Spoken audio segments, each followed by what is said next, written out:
The morning was calm, almost too calm. The Johnson family's farmhouse sat quietly at the edge of a small suburban community, its red barn roof glistening under the rising sun. Grandpa Henry, a proud 78-year-old veteran, sipped his black coffee on the porch. He was known for his gentle smile and old stories about the good days, but that morning, something felt off. For weeks, a group claiming to be the Community Safety Board, an unofficial HOA, had been sending threatening letters demanding fees the Johnsons never agreed to. They warned of consequences if payments weren't made. Henry brushed it off at first, but the tension in his grandson Ethan's voice at breakfast said it all. "Grandpa, they're not just talking anymore. They said they're coming," Henry didn't flinch. Instead, he glanced toward the old wooden cabinet in the living room, the one no one touched. Inside, wrapped in oiled cloth, rested his 1948 Colt, a relic from his service days. He hadn't fired it in decades, but somehow that morning, just knowing it was there gave him a strange sense of calm. He didn't know that within hours, that old Colt would make history once again. By mid-morning, the distant hum of engines broke the peaceful quiet of the farm. Ethan, only 16 but sharp as a whip, was the first to notice the black SUVs crawling down the dusty road. Their windows were tinted, their grills shining like teeth in the sun. He rushed inside, his voice tense. "Grandpa!" "They're here." Henry didn't rush. He simply set his coffee cup down and stood up, his weathered boots thudding against the porch planks. "Stay inside, boy," he said softly, though his calm tone did little to hide the storm in his eyes. Within minutes, 6 men stepped out of the vehicles, wearing fake badges and uniforms that didn't match any real agency. One of them, tall with slicked-back hair and a too-wide smile, shouted, "Mr. Johnson, you've ignored our notices. Today we settle this."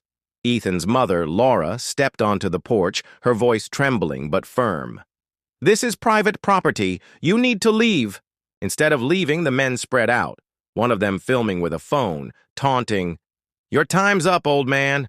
This is our neighborhood now." Inside, Ethan's hands shook as he peeked through the curtains, fear and anger swirling inside him. Grandpa Henry, meanwhile, slowly walked back into the house, his hand brushing the edge of that old wooden cabinet. The situation had changed, and he knew it. Inside the old farmhouse, the air felt heavy. Every tick of the wall clock sounded louder, like a countdown. Laura was pacing in the kitchen, clutching her phone, but too shaken to dial 911. "They're not even real cops," she whispered, her voice cracking. But what if they hurt someone? Ethan stood by the window, his fists clenched tight. He hated feeling powerless, hated seeing his mother so afraid. From the porch, the fake HOA men shouted threats about seizing the land, their voices growing louder and uglier with each passing minute.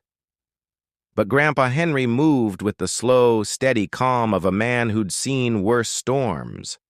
He opened the old cabinet in the corner of the living room, the one everyone thought just held dusty tools and a few family keepsakes. From its depths, he pulled out a long, narrow box, its metal edges dulled by decades. Ethan's eyes widened.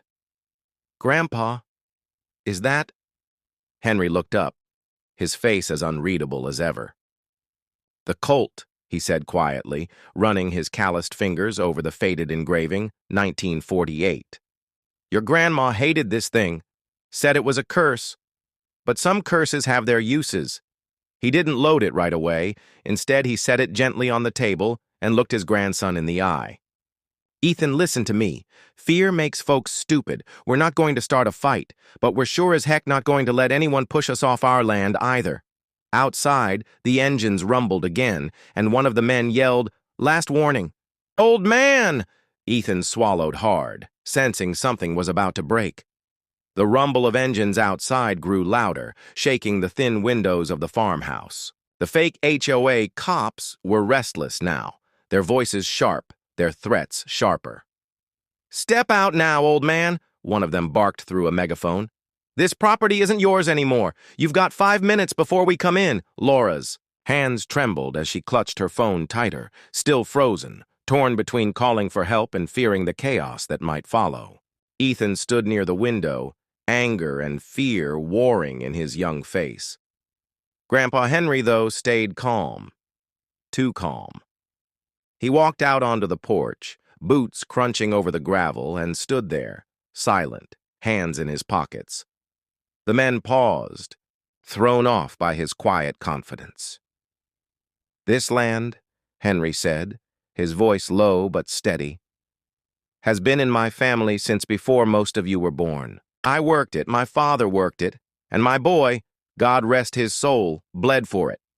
You think some fake badges and loud mouths will change that?" One of the men sneered, stepping closer. "Save your speeches, old man. The world's changed. People, like you don't get to keep standing in the way. Get off or—" The man froze as Henry's hand rested on the porch railing. Slowly, he lifted the old Colt from the table just inside the door. The sunlight caught the aged steel, making the faded 1948 engraving glint like a warning. Henry didn't aim, didn't threaten. He just let the sight of it hang heavy in the warm afternoon air. "You've got 5 minutes," Henry said, his tone calm but unshakable. "Use them wisely." The men exchanged uneasy glances. For the first time, doubt flickered in their eyes. Ethan, watching from the doorway, felt something shift. This wasn't just about land anymore. It was about a man refusing to bow. Silence blanketed the farm for a moment, broken only by the faint rustle of the tall grass in the summer breeze. The men in fake uniforms exchanged nervous looks, their false bravado faltering under Grandpa Henry's calm stare and the weight of that old Colt glinting in his hand. Ethan held his breath by the doorway, his small fists clenched. He had never seen his grandpa like this. Still as stone, but radiating a strength that made even grown men hesitate. One of the younger men finally cracked. "This isn't over, old man," he spat, stepping backward toward the trucks. "You think that antique makes you untouchable? We'll be back. And next time, you won't be standing so tall." Henry didn't flinch. He simply said, "You've already taken enough from my family. You won't take this land, not now, not ever." As the trucks roared away in a cloud of dust, the family exhaled in shaky unison.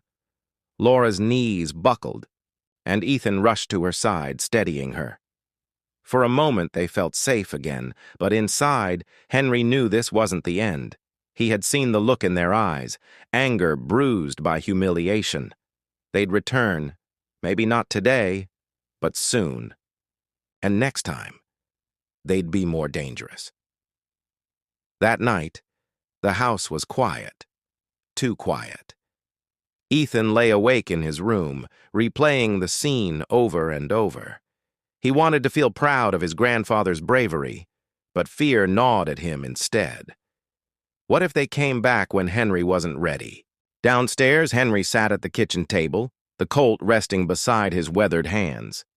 He stared at it, lost in thought, not out of fear but out of something deeper, a promise he'd made long ago to protect his family no matter what. The wind howled outside, carrying with it the echo of a battle that was far from over.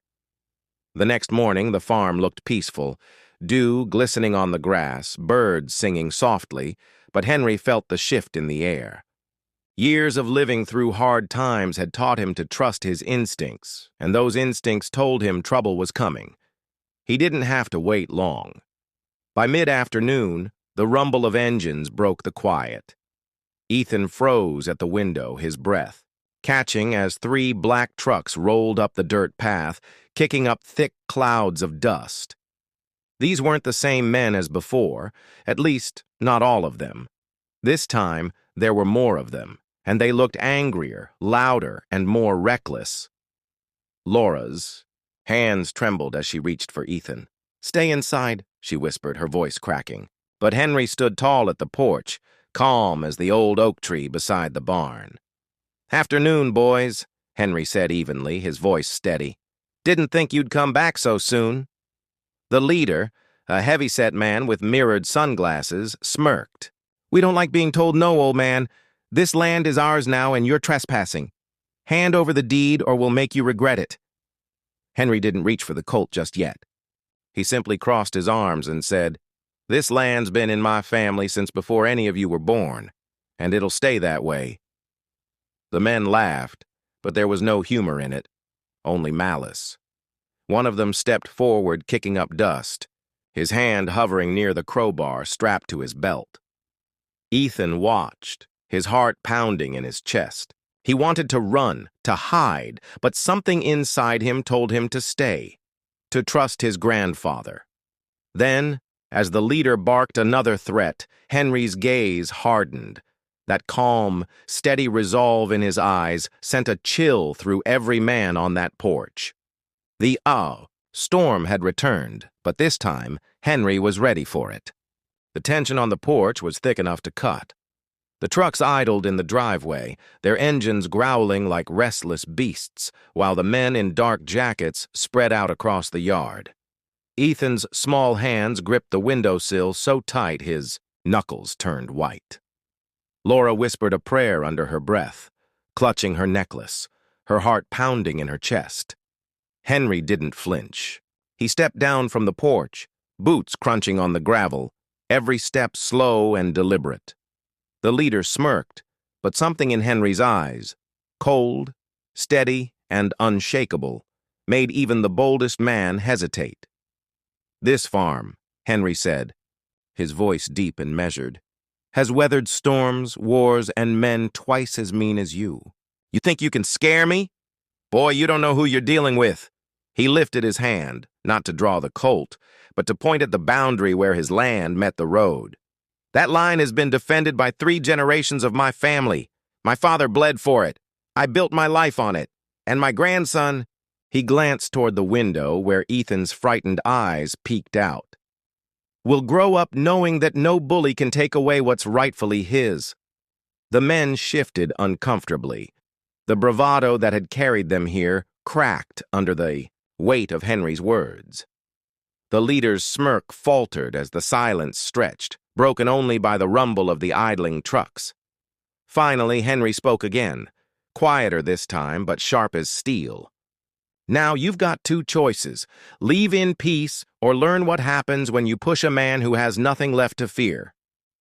Something in that calm, unwavering tone got through to them. Without another word, the men backed toward their trucks. Engines roared, tires spun, and within seconds they were gone, leaving only dust swirling in the summer air. Ethan burst out of the house and ran straight to his grandfather, wrapping his small arms around Henry's waist. Tears streamed down his face, but they weren't just from fear. They were from pride. "You didn't even have to fire it," Ethan whispered, glancing at the Colt still holstered at Henry's side. Henry knelt and put a hand on the boy's shoulder. "The gun was never the point, son," he said softly. "It's about knowing when to stand your ground and when to show mercy." That evening, as the sun dipped below the horizon and the farm returned to its quiet peace, Ethan sat on the porch steps beside his grandfather. The old Colt rested on the table between them, gleaming faintly in the fading light. "Grandpa," Ethan said, his voice full of wonder, "someday, I want to be just like you."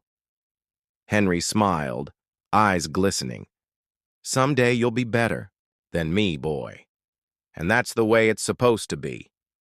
The farm was safe, the family was together, and the lesson of that long summer day would live on for generations, etched not in fear, but in courage, love, and the quiet strength of a man who had nothing left to prove.